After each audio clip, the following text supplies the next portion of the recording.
Bon, selon les statistiques mondiales sur le temps d'écran, la personne moyenne passe 6 heures et 40 minutes devant des écrans, principalement son téléphone, chaque jour. Ça représente 40% de nos heures d'éveil. Donc, si vous vous imaginez vivre encore au moins 50 ans, vous passerez 20 ans de votre vie à regarder des écrans. Probablement votre téléphone. Je pense qu'on peut dire que beaucoup d'entre nous sommes accros à nos téléphones, et généralement, la plupart d'entre nous ne veulent probablement pas l'être. Donc, si vous avez l'impression que votre temps d'écran est un peu élevé, et j'espère qu'en regardant cette vidéo, vous comprendrez pourquoi la dépendance au téléphone se produit en premier lieu et pourquoi c'est difficile à gérer. Deuxièmement, pourquoi c'est mauvais et pourquoi nous devrions essayer d'y remédier. Et troisièmement, je vais partager 7 conseils pratiques que j'ai personnellement trouvé très utiles pour briser ma propre dépendance au téléphone et réduire mon temps d'écran afin que je puisse utiliser mon temps d'une manière, c'est généralement plus sain, plus heureux et plus productif. Et si vous êtes nouveau sur la chaîne, eh bien bonjour, je m'appelle Ali. Je suis un médecin reconverti en entrepreneur et je suis également l'auteur de Feel Good Productivity, un livre qui explique comment faire plus de ce qui compte pour vous d'une manière vraiment agréable, significative et durable. J'ai beaucoup étudié la science de la dopamine et le fonctionnement de cette addiction au téléphone car c'est un véritable fléau dans notre monde moderne. Et je m'intéresse toujours à la façon dont on peut combattre cette dépendance au téléphone qui est si répandue chez pratiquement tout le monde. Première partie, pourquoi votre téléphone est-il si addictif? Je suis à peu près sûr qu'on peut tous se souvenir d'un moment où on a déverrouillé notre téléphone pour vérifier rapidement quelque chose comme Instagram, nos emails ou autres et où on finit par passer 2 heures littéralement collés à l'écran. Il y a un certain Dr Larry Rosen qui a voulu savoir exactement combien de fois on tombe dans ce piège. Alors, d'après son site web, le de Larry Rosen est un expert en psychologie de la technologie et il a publié de nombreuses études sur l'addiction au téléphone. En 2016, il a demandé à un groupe d'étudiants de télécharger une appli sur leur portable pendant 8 semaines, qui suivait 2 choses. Premièrement, elle comptait le nombre de fois où ils déverrouillaient leur téléphone et deuxièmement, combien de temps ils restaient déverrouillés. Et ce qu'il a découvert, c'est que ces étudiants déverrouillaient leur téléphone beaucoup plus souvent qu'on ne pourrait le penser.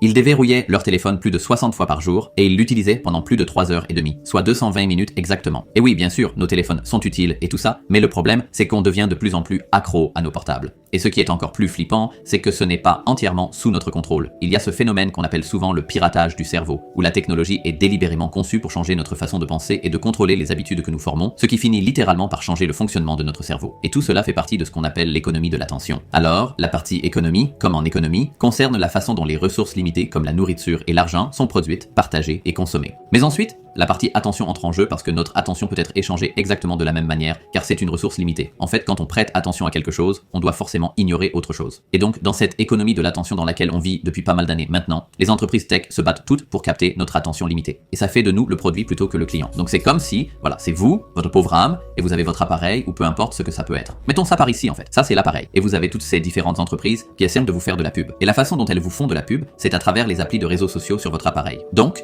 plus vous passez de temps sur votre téléphone, plus ces entreprises peuvent vous cibler avec de la publicité et plus ces différentes entreprises génèrent de revenus car elles gagnent énormément d'argent grâce aux dépenses publicitaires. Ainsi, avec cette structure d'incitation, ces entreprises de médias sociaux emploient des armées de milliers d'ingénieurs incroyablement brillants qui travaillent d'arrache-pied pour vous garder collé à votre téléphone. Et votre cerveau, votre pauvre cerveau, qui a évolué pendant des centaines de milliers d'années, n'est pas adapté à l'environnement dans lequel nous vivons aujourd'hui. Ces entreprises utilisent des techniques vraiment astucieuses. Par exemple, si vous utilisez ces applications de défilement, il y a le défilement infini. Vous ne pouvez littéralement jamais arriver au bout du contenu à faire défiler. Et certaines applications comme Instagram vont même jusqu'à retenir les j'aime pour que vous les receviez au moment où vous vous y attendez le moins. C'est ce qu'on appelle la récompense aléatoire intermittente, qui fait grimper nos niveaux de dopamine. Et j'ai justement une vidéo qui parle de la science de la dopamine, que je vous invite à regarder après celle-ci. Je mettrai le lien en dessous. En gros, on libère de la dopamine quand on reçoit une récompense inattendue. Donc, si vous voulez créer quelque chose de très addictif, vous essayeriez d'y mettre le plus de déclencheurs de dopamine possible. Et c'est exactement ce qu'on fait avec votre téléphone et les réseaux sociaux. Et ce qui est encore pire, c'est que littéralement tout ce qu'on fait est traqué par ces différentes entreprises pour qu'elles puissent ensuite nous cibler avec des pubs encore plus personnalisées, avec du contenu encore plus ciblé qui libère encore plus de dopamine.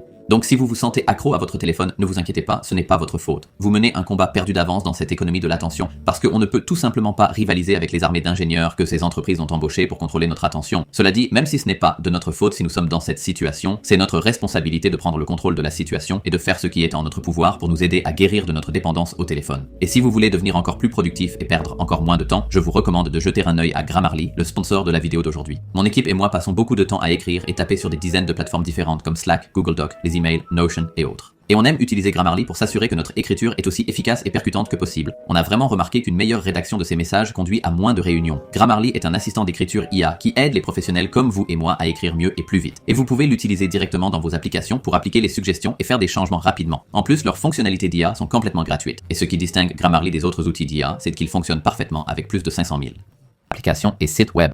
Vous pouvez donc l'utiliser à tout moment sur pratiquement tous les logiciels que vous utilisez. De plus, il s'adapte à mon public et à mon ton pour s'assurer que je ne sonne pas comme un robot ou trop professionnel selon ce que vous cherchez à obtenir. Grammarly, avec ses 14 ans d'expertise en IA de communication, est utilisé et approuvé par des dizaines de millions de professionnels. C'est donc un choix évident pour vos besoins en rédaction. Si ça vous intéresse, vous pouvez vous inscrire et télécharger Grammarly gratuitement en utilisant le lien grammarly.com Ali Abdaal, qui se trouve aussi dans la description de la vidéo. Un grand merci à Grammarly pour avoir sponsorisé cette vidéo. Revenons maintenant à notre sujet. Partie 2. Quel est le problème avec la dépendance au téléphone? Bon, l'un des gros problèmes avec la dépendance au téléphone, c'est qu'on ne réalise souvent pas qu'on est accro jusqu'à ce qu'on perde son téléphone ou qu'on ne l'ait plus sur soi.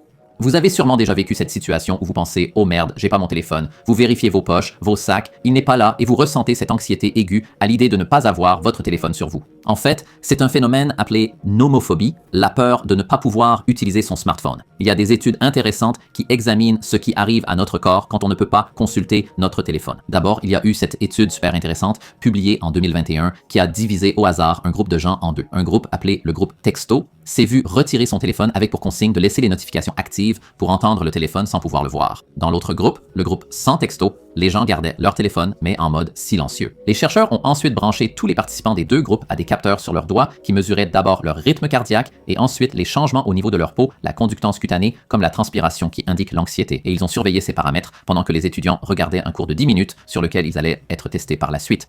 Maintenant, ce qui était vraiment sournois, c'est que pendant cette vidéo de 10 minutes, ils ont envoyé 4 SMS à chacune des personnes des groupes. Et ce que les résultats ont révélé, c'est que pour les personnes du groupe de texte, c'est-à-dire pour les personnes qui n'avaient pas leur téléphone avec elles mais qui pouvaient entendre les téléphones vibrer, il y avait en fait une augmentation significative de leur activité cutanée, ce qui nous indique que la nomophobie a augmenté leur niveau d'anxiété.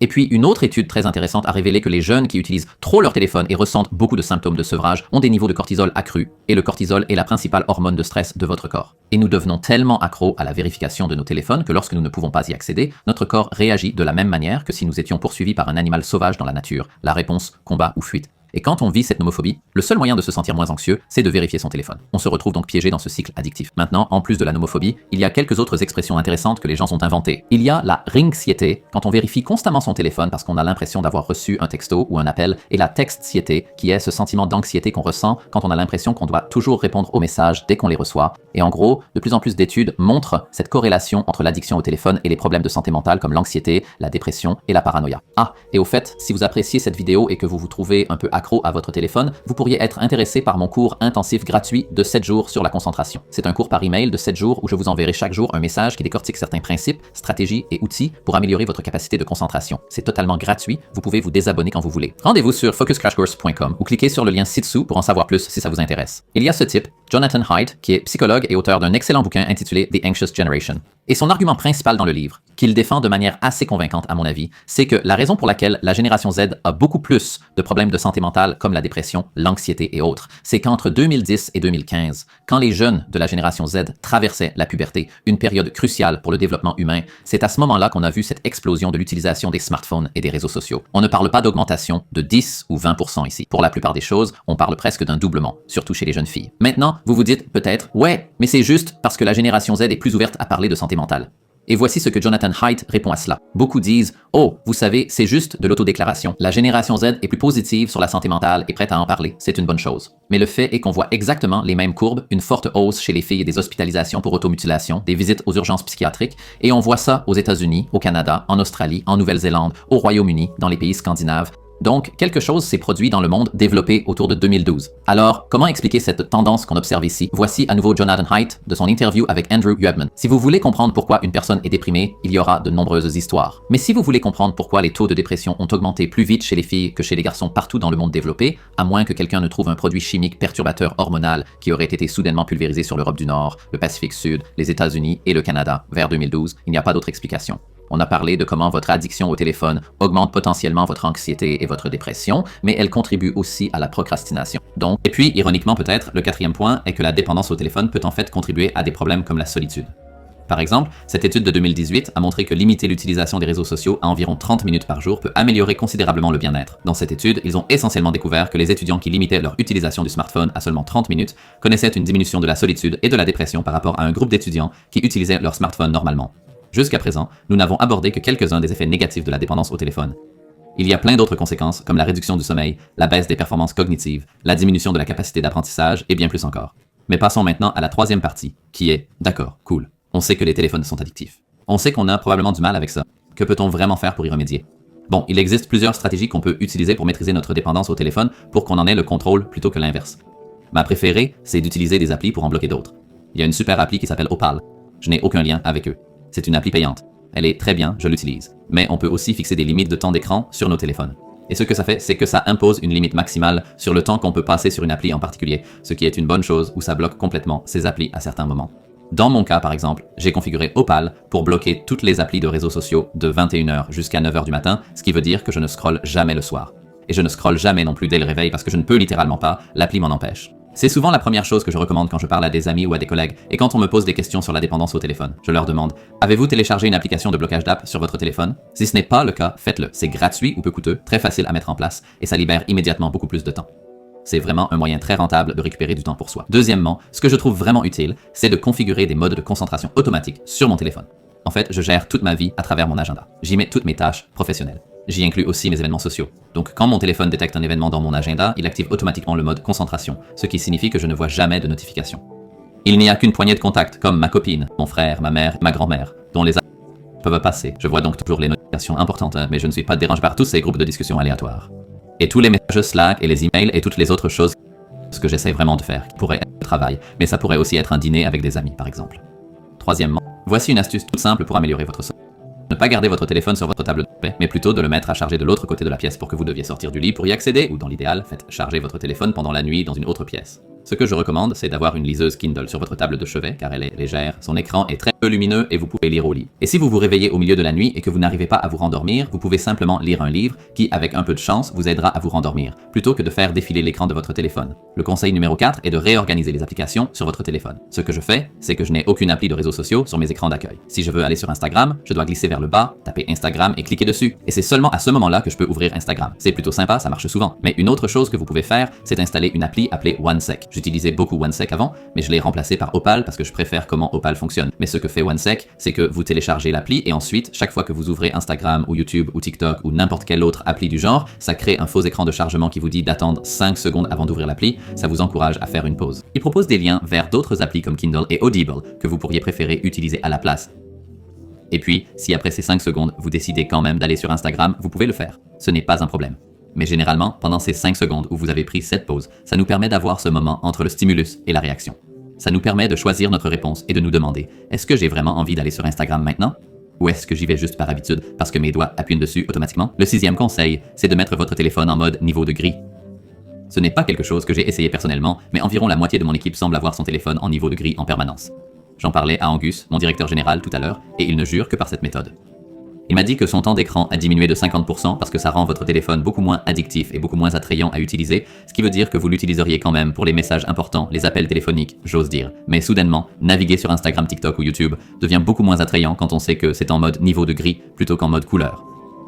Ensuite, le conseil numéro 7, et c'est quelque chose que je trouve vraiment utile, c'est que dans la mesure du possible, j'essaye de ne pas répondre aux messages depuis mon téléphone. J'ai toutes mes applications de messagerie sur mon ordinateur. J'utilise une application appelée text.com qui regroupe en quelque sorte WhatsApp, iMessage, Instagram, les messages privés Twitter et autres. Donc chaque fois que je dois répondre aux gens, je le fais depuis mon ordinateur portable plutôt que depuis mon téléphone. C'est bien parce que je peux taper plus vite sur mon ordinateur et donc je peux répondre aux gens de manière beaucoup plus efficace. Mais ça signifie aussi que je ne passe pas toute la journée à essayer de répondre sur WhatsApp et à gérer les choses. Parce que quand vous répondez à quelque chose, vous recevez simplement une autre réponse en retour. Et puis ça peut devenir un vrai boulot à plein temps, juste pour rester à jour avec les réponses aux amis, à la famille, aux collègues et tout ce tralala. Je préfère largement regrouper mon temps pour répondre aux gens. Tu vois, je le fais pendant quelques minutes le matin après avoir fait un travail de fond. Je le fais pendant quelques minutes après le déjeuner. Je le fais pendant quelques minutes après le boulot. Et ça me permet d'être beaucoup plus efficace dans mes réponses aux gens. Et je ne passe pas toute la journée avec cette texte-diété, tu sais, à me dire, oh mon Dieu, je dois répondre aux gens super vite. Tu sais, les gens s'inquiètent toujours du genre, et s'il y a une urgence? Et si quelqu'un a besoin d'une réponse immédiate? Mais en fait, généralement, il n'y a pas tant d'urgence que ça. Et si tu as certains contacts comme tes enfants ou tes parents ou autres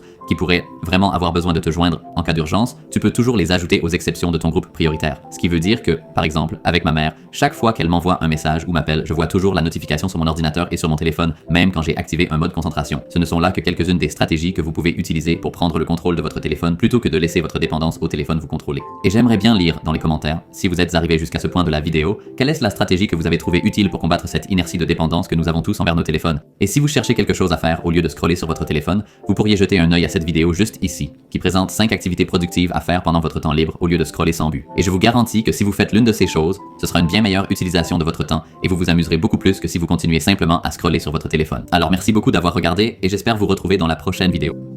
In the next video. Bye bye.